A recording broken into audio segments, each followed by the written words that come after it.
Bonjour tout le monde, voici un petit tutoriel sur la préparation de l'épreuve E6 du nouveau référentiel du BTS comptabilité et gestion. Donc j'ai voulu faire ce tutoriel car il y a encore beaucoup de candidats qui ont du mal à cerner les exigences de l'épreuve, qui ne sont pas très difficiles par ailleurs. Mais je pense que ça peut leur donner un petit coup de main. Alors, voici les caractéristiques de l'épreuve. C'est une épreuve d'environ une demi-heure. Des fois, souvent même, dire un petit peu moins longtemps. Elle a un coefficient 5, donc faut pas la négliger. De toute façon, faut négliger aucune épreuve, mais encore plus quand le coefficient est important. Alors, elle se base sur un écrit produit par le candidat intégrant la présentation et l'analyse de l'organisation d'un processus et du passeport professionnel. Et il y a deux parties. La première partie, c'est une analyse de l'organisation d'un processus mené par le candidat en milieu professionnel à l'occasion d'un ou plusieurs stages ou lors de son exercice professionnel. Alors l'exercice professionnel, c'est pour les élèves qui ont un contrat d'apprentissage et qui sont dans un CFA essentiellement.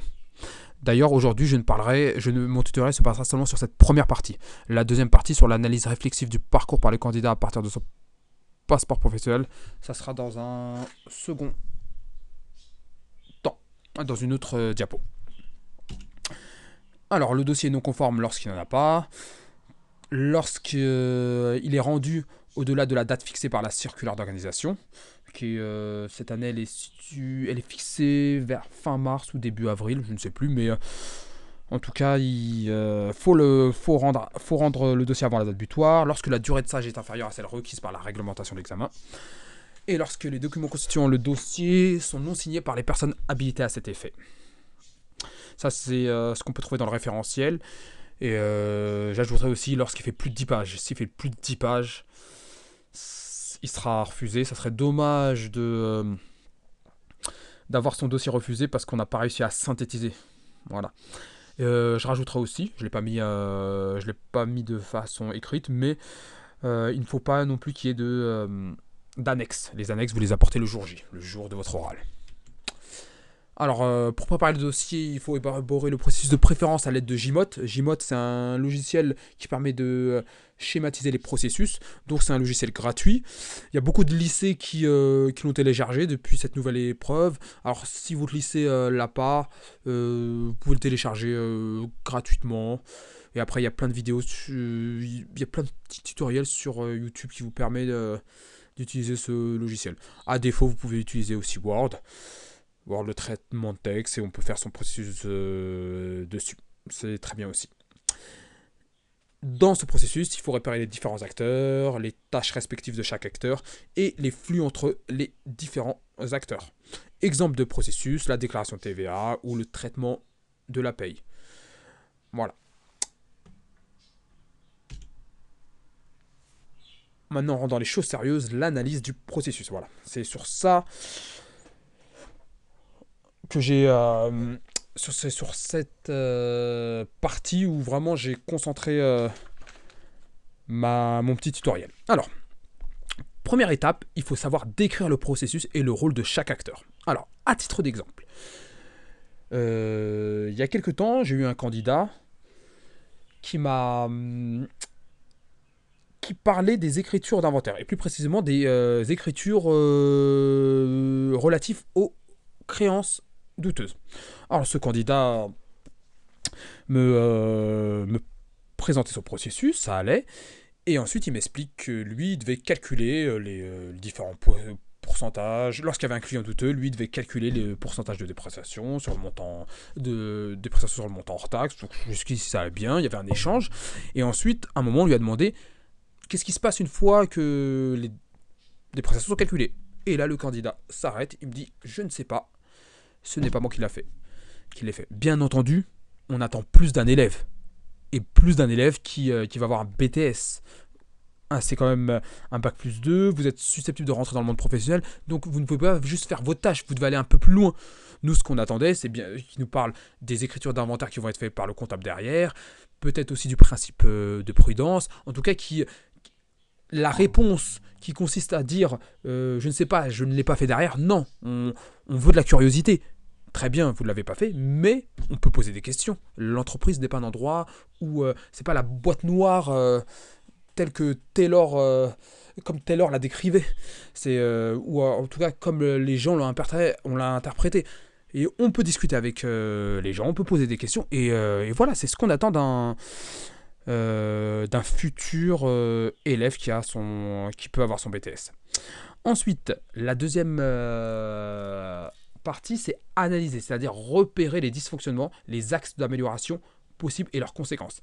Alors souvent, les élèves en classe me disent mais là c'est trop difficile, on n'y arrivera pas, on n'est pas assez fort, etc. etc. Que nenni.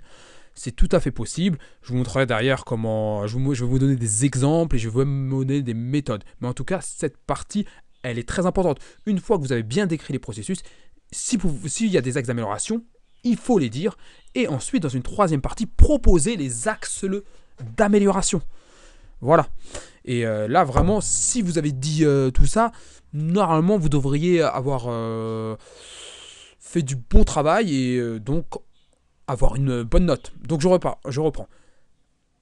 La base, c'est d'écrire le processus et le rôle de chaque acteur. Ça, c'est le minimum syndical. Ensuite, il faut analyser, c'est-à-dire repérer les dysfonctionnements ou les axes d'amélioration et leurs conséquences. C'est important aussi de dire les conséquences des dysfonctionnements.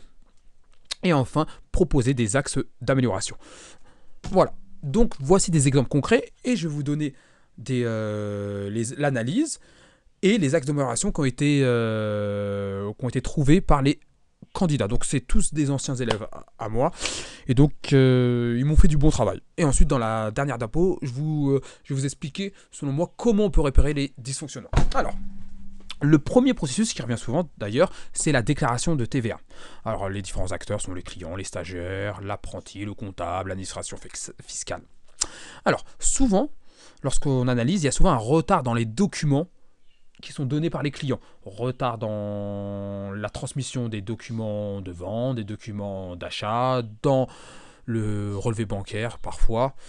Et donc c'est problématique. Pourquoi c'est problématique ? Parce que soit la déclaration de TVA va être faite, mais soit elle va être faite à partir de documents... on va dire qu'il il va nous manquer des éléments, donc il y aura une approximation sur le calcul de la TVA, ce qui n'est pas fidèle, ce qui n'est pas représentatif de l'image fidèle de l'entreprise, ou soit parfois même les comptables vont calculer une TVA décaissée de façon approximative. Donc là, vous voyez bien qu'ils n'ont pas vraiment le droit, même ils n'ont pas le droit du tout de faire ça, et donc c'est problématique. Donc ça, c'est une analyse que vous pouvez faire. Derrière, il faut proposer des améliorations. L'élève en question a proposé de faire un rappel aux clients quelques jours avant qu'ils apportent les documents. Donc ce rappel, il peut se faire par téléphone, après il peut se faire par mail. Aujourd'hui même, dans des cabinets, et il se fait par texto. Donc pourquoi pas ? Voilà, donc c'est pas très compliqué à trouver. Et ensuite, il y a d'autres élèves qui m'ont proposé le scannage numérique. Je pense notamment à un élève qui dont le cabinet avait un logiciel qui s'appelait iDépôt. Et donc, il a fait juste un rappel à ses clients qui pouvaient utiliser iDépôt. Donc, il scannait les documents et il les envoyait par mail. C'est toujours mieux que pas envoyer les documents déjà, et en fait voilà, ça dépanne quand les clients ne peuvent pas se déplacer, donc tout le monde gagne du temps. Donc en plus, à l'ère du numérique, voilà, c'est ce qu'on attend de vous. Le deuxième processus que je vous propose est le processus des ventes par internet. Alors cette fois-ci, c'était une élève de la session dernière qui a fait son stage dans une entreprise commerciale et qui vendait par Internet. Alors, de l'analyse, qu'est-ce qu'elle en a conclu ? Que les stocks n'étaient pas mis à jour régulièrement sur le site, donc souvent les clients commandaient, et ce n'est que le jour suivant qu'ils recevaient un mail. Alors le jour suivant, dans le meilleur des cas, des fois c'était même 2 jours plus tard, qu'ils recevaient un mail où on leur disait finalement le produit n'est pas disponible. Donc une fois, je pense que ça peut passer, et encore, mais je pense que si vous le faites régulièrement à vos clients, vous risquez de les perdre. Donc ça peut entraîner une mauvaise image, une perte de chiffre d'affaires, une perte de résultats, etc. etc. Elle a proposé quelque chose de tout simple. Elle a proposé de tenir les stocks en TRL grâce à un PGI. Voilà, parce que l'entreprise n'avait pas de PGI.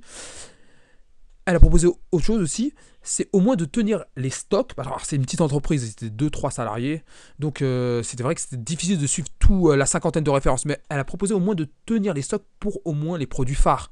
Il y avait 7-8 produits phares qui étaient régulièrement commandés par les clients. Et donc, au moins sur ces produits, on n'avait pas le droit de se louper. C'est-à-dire que sur ces produits, on devait avoir toujours nos. On devait toujours avoir des produits dans nos stocks et donc on pouvait répondre à chaque commande. Voilà, donc c'est pour les produits phares, il fallait vraiment suivre ces stocks. D'ailleurs, si en suivant les stocks, on peut passer les commandes au bon moment. Donc si on passe, dès qu'on atteint notre stade d'alerte, on passe les commandes. Normalement, à moins d'une commande exceptionnelle, normalement, on peut toujours satisfaire nos clients. Le dernier processus, c'est le processus de traitement des factures. Alors, c'était dans un syndicat de copropriété. Alors, les acteurs étaient le stagiaire, le gestionnaire, le service informatique. Alors, de cette analyse, alors déjà, je me souviens que mon élève ne trouvait pas forcément d'axe d'amélioration, on va dire ça comme ça. Et donc, il me dit non, il n'y en a pas, c'est parfait, etc., etc. Bon, moi, quand on me dit c'est parfait, j'ai toujours un petit doute, donc en discutant avec lui, on s'est aperçu, on a regardé son schéma, on a discuté, et on s'est aperçu, alors vous allez voir pourquoi j'insiste sur la discussion, on s'est aperçu qu'il y avait une double codification, à la fois numérique et manuelle. Donc je lui ai demandé pourquoi. Alors, lui, il ne savait pas. Son stage s'était bien passé, donc il avait gardé contact avec son tuteur. Donc il appelle son tuteur, il lui demande, et là, le tuteur lui-même ne savait pas. Il lui dit que ça datait d'avant qu'il rentre dans l'entreprise et que ça datait avant que le numérique soit arrivé dans l'entreprise. Donc ça datait au moins des années 80. On en a conclu quoi? On en a conclu qu'en fait, il y a une des deux codifications qui servait à rien. Et donc c'était une perte de temps. Donc tout simplement, on a proposé de supprimer une des deux codifications.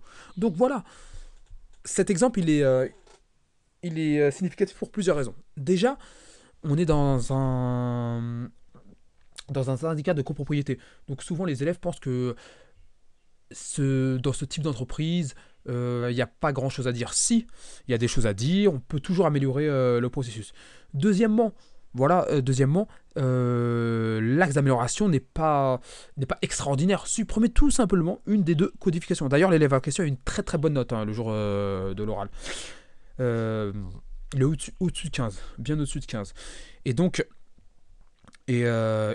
si on arrive à expliquer pourquoi ça ne sert à rien, si on arrive à expliquer cet élève, il arrivait à expliquer d'où venait cette double codification, les conséquences, et ensuite il a proposé un axe d'amélioration. Voilà, c'est complet.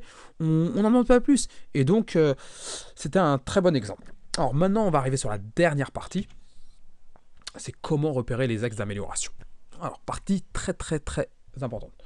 Alors voilà, il y a souvent des élèves qui pensent qu'ils ne peuvent pas y arriver, qui sont pas assez forts, qui n'ont pas assez de connaissances. Que nenni. Tout le monde peut y arriver. Alors, déjà, la première chose, c'est s'investir dans le stage.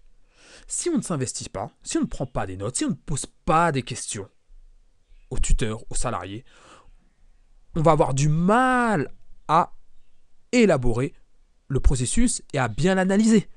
Donc pendant le stage, il faut s'investir, il faut savoir les raisons qui nous poussent à faire cette tâche, il faut poser des questions, il faut avoir une réflexion pertinente, pas le premier jour, peut-être pas. Le premier jour, peut-être que dans un premier temps, on va bien faire les tâches, mais au bout d'un moment, au bout du troisième, quatrième jour, de la deuxième semaine, on peut s'interroger. Bon, déjà, on peut s'interroger dès le départ, mais je veux dire, si au départ, vous voulez vous concentrer sur vos tâches, voilà, vous vous concentrez sur vos tâches, il faut bien les faire, mais ensuite, rien ne vous empêche et il faut prendre du recul.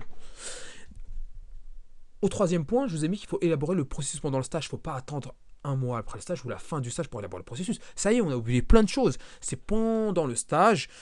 Alors, en général, si vous voyez avec vos tuteurs, ils peuvent toujours vous laisser un peu de temps dans la journée pour le faire. Mais si vous n'avez pas le temps, vous le faites chez vous et vous lui proposez. Si vous n'avez pas de logiciel, vous pouvez le faire sur papier. En tout cas, il faut proposer quelque chose au tuteur. Et de là, il va vous dire s'il est d'accord, s'il n'est pas d'accord. Et dès que vous ne comprenez pas quelque chose, vous posez des questions. Qu'est-ce qui se passe derrière? Si le candidat que je vous parlais tout à l'heure, il avait demandé à quoi servaient les dépréciations calculées sur les creuseteuses, il aurait eu sa réponse. Et voilà, et ça aurait donné un sens à ce qu'il fait. Ensuite, on peut aussi se servir des cours qu'il y a dans le processus 1. Dans le processus 1, il y a plusieurs parties, dont une sur le contrôle des documents commerciaux ou une autre sur l'enregistrement et le suivi des opérations relatives aux fournisseurs. Dans ces parties, il y a beaucoup de contrôles. Par exemple, on a une partie où on voit qu'il faut rapprocher le bon de livraison au bon de commande pour voir s'il correspond. Et aussi, il faut rapprocher le bon de livraison de la facture pour voir si on ne va pas payer des choses en plus ou en plus par rapport à ce qui a été livré. Donc voilà, donc dans le processus, il y a beaucoup de choses qui peuvent vous aider à rédiger votre processus. Enfin, il faut aussi expliquer son processus, discuter. Alors, j'avais l'exemple de l'élève qui avait son stage dans un syndicat de copropriété qui me disait qu'il n'y avait pas d'axe d'amélioration, et donc on a réussi à en trouver un. Mais voilà, là, il n'y a pas longtemps, bah, j'ai eu une élève pendant un oral blanc, bah, le mois dernier. Non, c'était en début de mois. Voilà. On faisait des oraux blancs, et donc elle arrive, elle m'explique son processus, je lui demande s'il y avait des axes d'amélioration, elle me dit non, il est parfait. Donc voilà, je lui dis ah bon, bah, explique-le-moi. Elle commence à me l'expliquer, elle me dit là il y a un problème. Alors dès qu'elle me dit il y a un problème, moi ça fait tilt, je lui dis c'est quoi le problème? Donc elle m'explique. Et donc je voulais pas lui donner la réponse, mais je l'ai amenée, je lui ai posé des questions de telle façon qu'elle trouve elle-même l'axe d'amélioration. D'ailleurs, elle en a trouvé un. Et il me semble même que derrière, on en a trouvé un deuxième. Donc voilà, en discutant, en expliquant, en l'élaborant, on peut trouver des axes d'amélioration. De toute façon, cette partie axe d'amélioration ou les dysfonctionnements, elle est importante, mais ce n'est pas l'essentiel. Le plus important, comme je vous l'ai dit, c'est bien expliquer son processus et bien analyser le rôle des différents acteurs. Ensuite, si vous pouvez trouver des axes d'amélioration, c'est toujours bien et c'est toujours mieux. Mais pour cela, il faut s'investir un minimum et faut pas y aller en... voilà, pareil, souvent quand je fais mes visites de stage, les élèves sont un peu passifs, prennent pas de notes. Voilà, donc il faut s'investir. Vraiment, c'est l'essentiel. Si vous vous investissez, si vous cherchez à comprendre et tout, il n'y a pas de miracle. Hein. Les bons mémoires et les bonnes notes, elles tombent pas du ciel. Voilà, voilà. Donc, cette vidéo se termine. Je ferai une autre vidéo dans quelques temps sur la partie 2. Voilà. Ah oui, avant de vous dire que là, c'est la première partie de la... Alors, dans la... là, je vous ai expliqué le processus, mais n'oubliez pas que dans votre première partie, on va vous demander aussi la veille. Donc, je vous en reparlerai aussi dans une autre vidéo. Voilà. Au revoir. Bon courage.